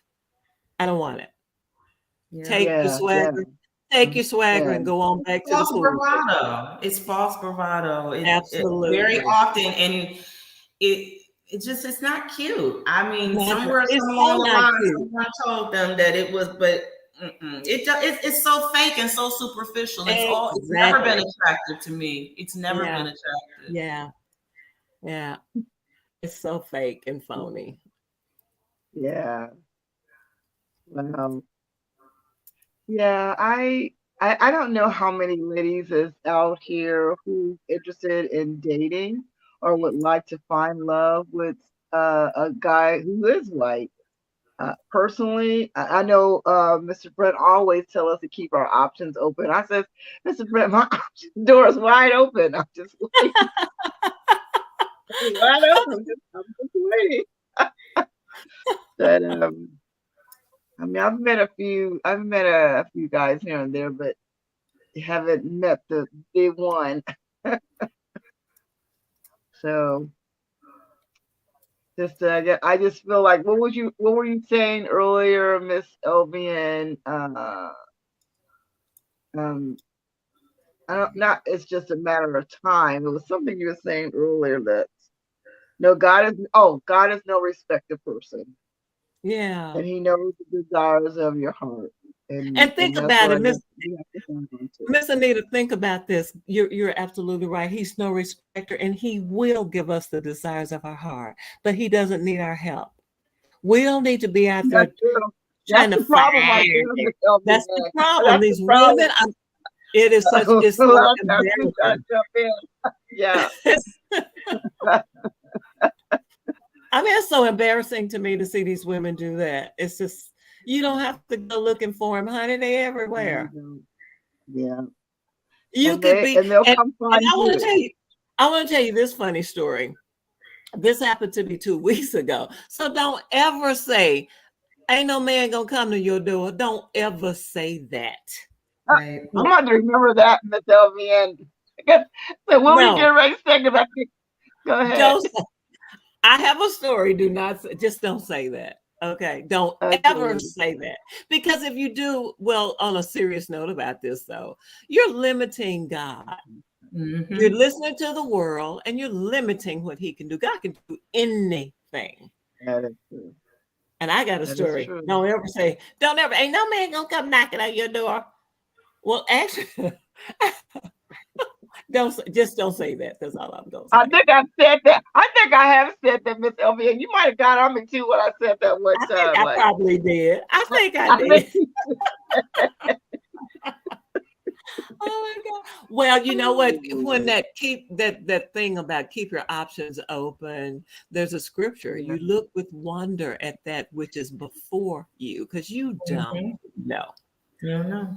You don't know. And I'm not about to say, well, ain't nobody gonna come knocking on my door. I'm not doing that. That is a negative statement. You are right, and that's good to be corrected on that, because sometimes we do need to be reminded, like, nope. You think wrong. So I mean, think about it, Miss Anita. You could be walking to your mailbox, honey. There it is. And he could be driving down your street and he turned because he got lost. Yep. The possibility. Asking for directions because he's lost. Yeah. The possibilities are endless. I'm telling you. We just gotta stay out of God's way. I can't even argue with you. I can't say nothing behind that. You gotta ride me you gotta ride with me when I'm right. Come on, baby, now. That's right. Yeah, she's right. So true. Oh, God.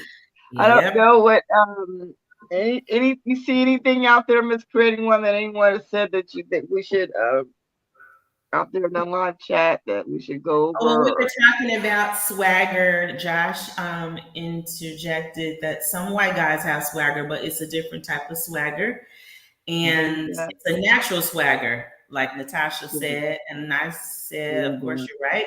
It's more or less the fake bravado. We can when you're a discerning woman and you a people watcher, like I've been doing since I was probably out the womb, you can pick up on the fake. It's an energy. You can tell when somebody is layering. In other words, you can tell when frosting is on a cake versus frosting on a pile of poop. You can tell. And so it is what it is. Some men have a natural energy about them. It's a masculine energy. That's what a woman is attracted to. The swagger is performance art. The swagger is game. Yeah. Yes, I I don't think get you. caught by that no more. The hunter catching me. Yeah, it's Yes. don't get me wrong. Let me tell you something. It's hilarious how I've been catching a lot of stories. I won't say stories, but a lot of lessons and stuff in the last couple of weeks about this type. When women dating their type and constantly figuring out why they keep dating the wrong people and why they keep the wrong people, because they're attracted to fake bravado. A lot of them. They like this. Yeah, they like a certain type, and that type is not good for them. It's all, like I said, it's a dress up, they're they're not interested in what the person actually brings, their spirit, their energy, their values, none of that. They just want the guy. How does RC Blake said you want the muscles and the what else he calls it, with the guy who's, always in the gym. Always, I want to say always in the gym. I don't want to ever say that working out is a bad thing, but the person who pays more attention to how they look and how they treat people. And not within their hearts and how to be a better person. I get what you're That's saying. right. And like Dr. Yeah, Phil said, when you talk about your type, he asked that woman, well, how's that working for you? How's it working for you? I always say that to anyone. When people say what to do, what not to do, where they're not going to find somebody, I always say, well, whatever's working for you, keep doing it. If it's not, because see, I think you're more at liberty to change up when you make it in yourself when you have to accept in yourself that something that I'm doing isn't right, is not working for me. I need to make a change. Because you can say it all day. We can say, well, you should do it this way. You should try it this way. You should look at it from this perspective. But until that person really commits that in their heart and says, I need to start changing how I think, changing how I look at things, it's not going to make any difference. You're right. You're so right. Yep.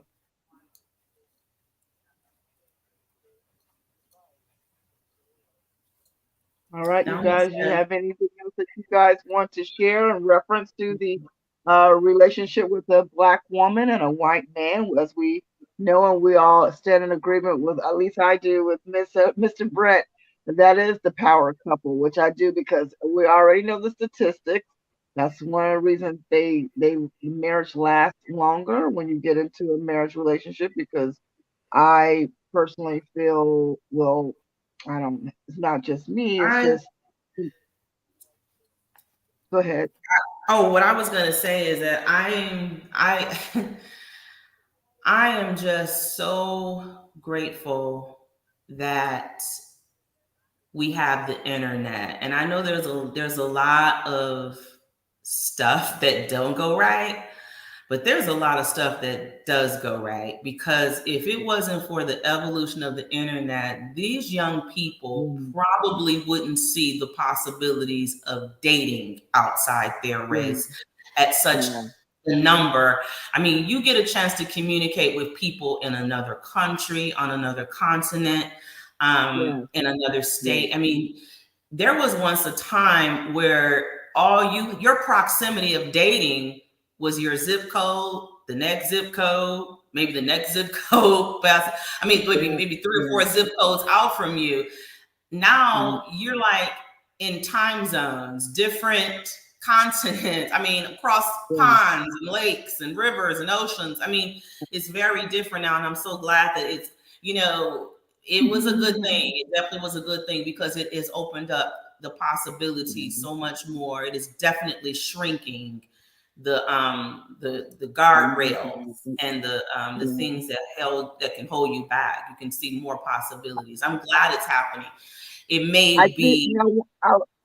I'm sorry, Miss Cream. I was just reading what Miss Thelma was saying.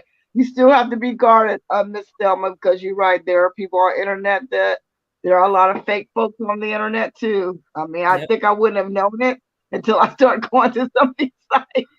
And this is interracial sites, so yeah. Yeah, there are a lot of deep faking. You know, your discernment doesn't change. But like I've always said, though, I think that we put possibly more. I don't think we should take it personally when people approach us who are fake. I think we should take the win that we discerned that they were. Okay, because see, I always believe that it's how you see things. You're going to meet people every day out in the world that may not be good for you, but because they're attractive, they smell good, and they dress nice, you might be distracted from who they really truly are.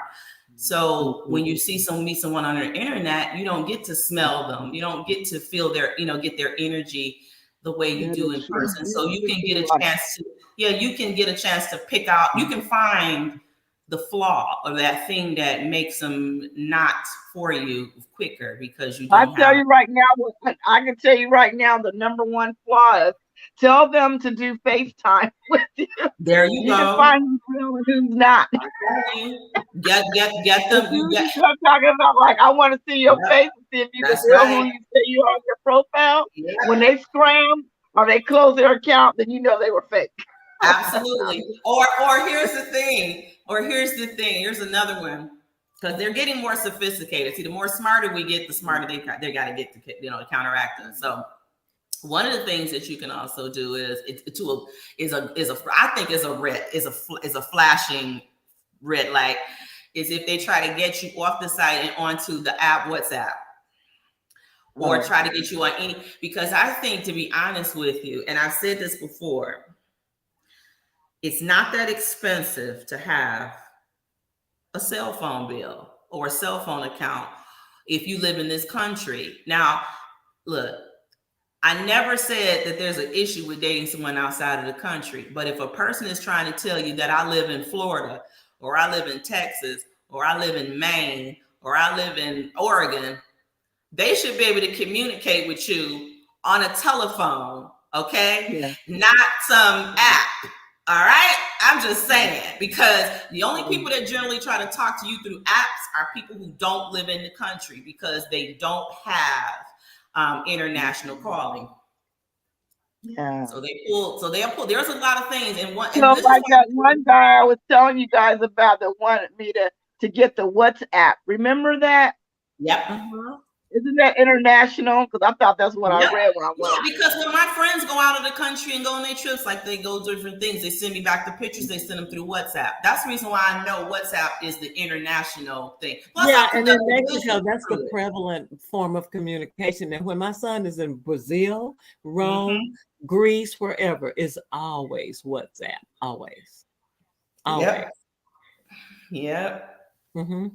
It used to be, what's that other one? I have learned so much being on. I have learned so much, you guys. And it's a good thing, Miss Anita. It's a good thing because I'm gonna tell you something. They don't want you. Trust me, they do not want you to be educated. Oh no, they don't want you to be educated because see, the more you know, the more equipped you are to detecting the fakery. Right.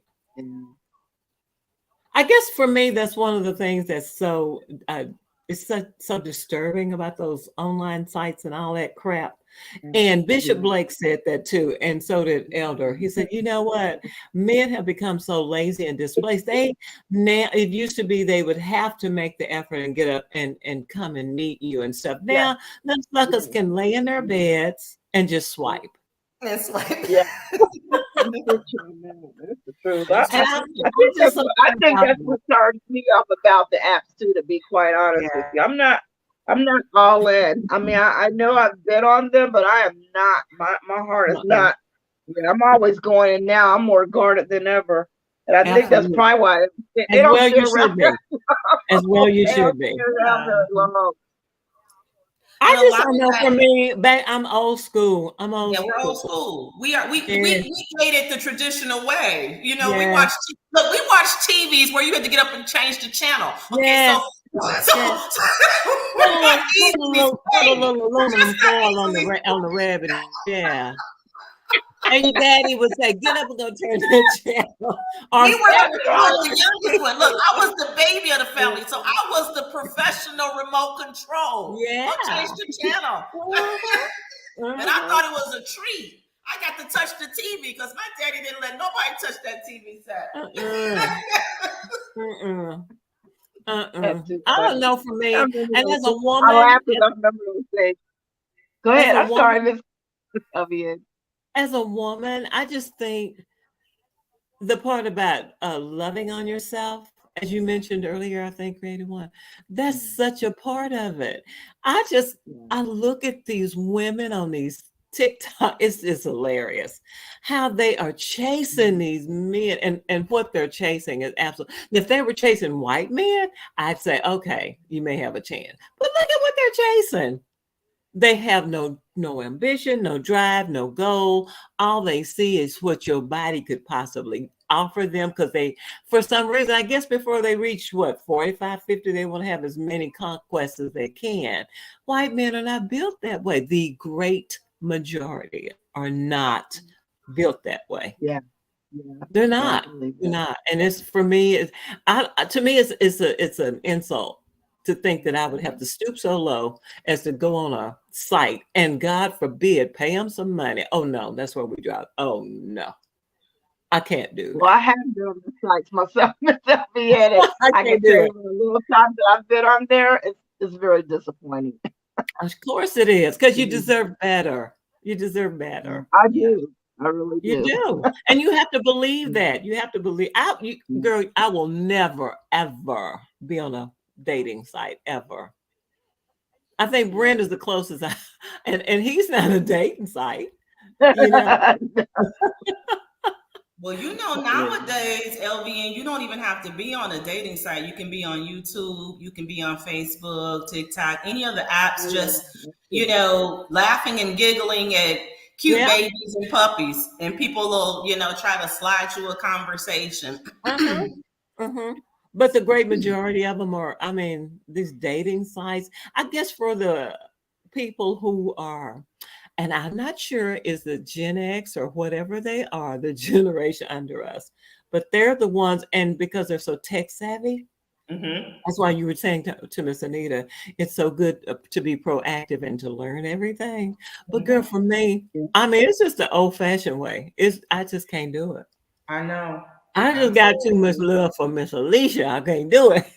It's a different world, and the It strangest is. thing about it is Yeah. everybody. I think the funny part is that people happen upon you and they don't think that you know. You gotta remember too that very depending on your experiences. See, I got a lot of nieces, and they when I say niece, I don't mean my siblings' children. I'm talking about my siblings' children's children. Okay, I got great Yeah. grands. Okay, and they kind of keep me kind of up on some things that I really don't like to plug into because they need to access those things. So you Mhm. learn a lot, not You because you do. want to, because you're just kind of like staying with the flow of things. And so a lot of people don't think that you're up on things. They just assume that, you know, Mhm, you would mhm, not know that. You wouldn't know this. But then they're surprised to find out that you do. Like you can kind of school them on some things. I mean, I don't know everything, Mhm. but you know, it just by conditioning, you just get to know stuff. Like there's some apps I've never been on. Like what's that one? Snapchat. I've never had a Snapchat account. mm-mm, mm-mm. Never. All right, My you guys, son we teaches got me about what. 15. I hate to cut it short, but we got about 10 minutes. So, what before we get off, I would like to know you two that's on the panel, Miss LVN and Miss Creating One. Let's go back, recap the pros from you guys and then the cons. And you guys in the live chat, if you want to put down the pros and the cons of being in an interracial relationship or IR relationship between a black woman and a white man, and then we're going to wrap it up. But I will say this before we do. I'll see you guys hopefully on Saturday. We will have Second Chance Singles Club. We're going to continue the conversation, probably the IR interracial relation between a black woman and a white man, and pick it up from there. But before we get off, while we got a few minutes, give me your pros again real fast, and then your cons if you can think of anything. Okay, I'll do the pros, and creating one, you do the cons. How about that? Okay. And we can cut it up. All Okay, right. pros. White men look at you as a whole person. They don't look under your dress. They don't swag up to you like, okay, babe. They don't do that kind of crazy crap. They hold intelligent conversations, and they treat you like Waterford or Baccarat Crystal. I rest my case. All right. Okay, thank you, Ms. Elvian. And Ms. The Creating cons, One. only two cons is one, white men who try to be Black, and the second, white men who listen to the negative speech about Black women. Oh, that's good. That's really good. That's really good. Very good. I hope it's not too many of them that's listening. They're still laughing about the TV situation. It's a funny situation going on in the chat about being the professional remote controller. And Natasha says one pro is you can rest in your. I love that. Yes, I love that. You can rest in your femininity. I think she's well. We all agree on that. Yeah, 100%. Yeah. You don't have to be on all the time. Ladies, that's what we want. Say that again, Miss Elvian. You don't have to be on all the time. Yeah. Yeah. Yep. Always in management mode. Yeah, there you go. Always, she said it right. Always in management button. Mm-hmm. That's a good statement to hang up the power suit. The power suit. Yeah, can hang up that power suit. Oof. Yes, Lord. Yeah, I think that's a good statement to end on. We can rest in our femininity, and that's a good thing. Because I think a lot of us probably haven't rested. I mean, completely rested in our femininity. Just, I think that that's definitely a good thing that I feel that is offered or shown with the man of the. Hey, Miss Fancy Nancy, how are you doing? I just popped in. I'm sorry.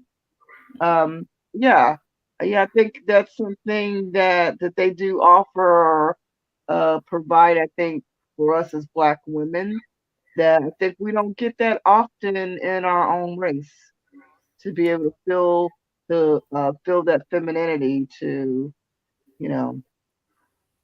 a lot of us. Let me say that. I'm not saying all. Let me rephrase that.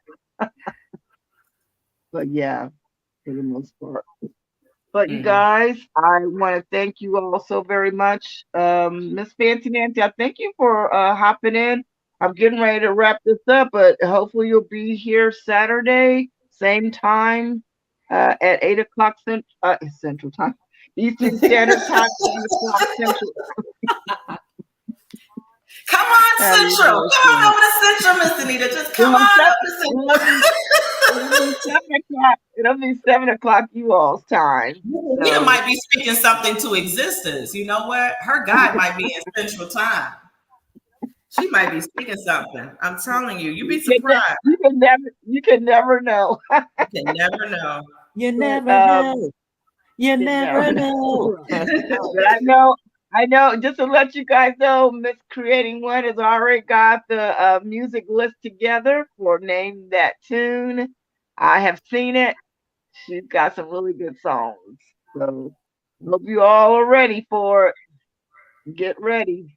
But yeah, we'll see you guys at the Second Chance Singles Club this Saturday.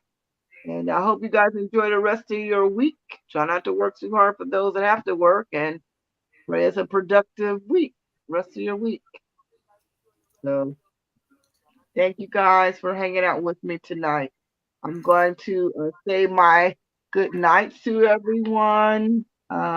Miss Natasha, Miss Cece, Miss LBN, Miss Creating One, and Mr. Josh, Miss Brenda, Miss Thelma, I know I'm missing. Did I get everybody, you guys? I Did think I you get did. everyone? I think I got everyone. Brenda, Josh, Natasha, Yeah. Brenda, Fancy I think. Nancy, Oh, Cece. Missy. Oh, I forgot. Miss Cece. Miss Cece was here earlier. Cece was Fancy. Oh, Miss Fancy. Yep, you're right. Fancy Nancy. And just thank you guys so much, you all, for your support. I appreciate it. Oh, make sure if you haven't already given me the thumbs up, if you don't mind on the way out, yes, please the give me video. a thumbs up. I really appreciate that a lot. Yeah, Yep, but let's we'll have an open panel this Saturday, so I'm hoping you guys will come back and jump on board again. So, all right. Well, let me say my good night, you all. Good night. good night all. Thumbs up on your way out, please. Thank you. Good night, you guys. Thank you so very much for your support, and thank you, Miss LBN and Miss Grading One, for jumping on the panel with me. It was nice. It's nice to get different perspectives and hear everybody's thoughts and experiences or all of that. That's important. All righty. All right. Well, have a good night and You take care. And we'll too. see you all Good night next all. See you on Saturday. Saturday. Bye bye. All righty. Bye. Bye bye now.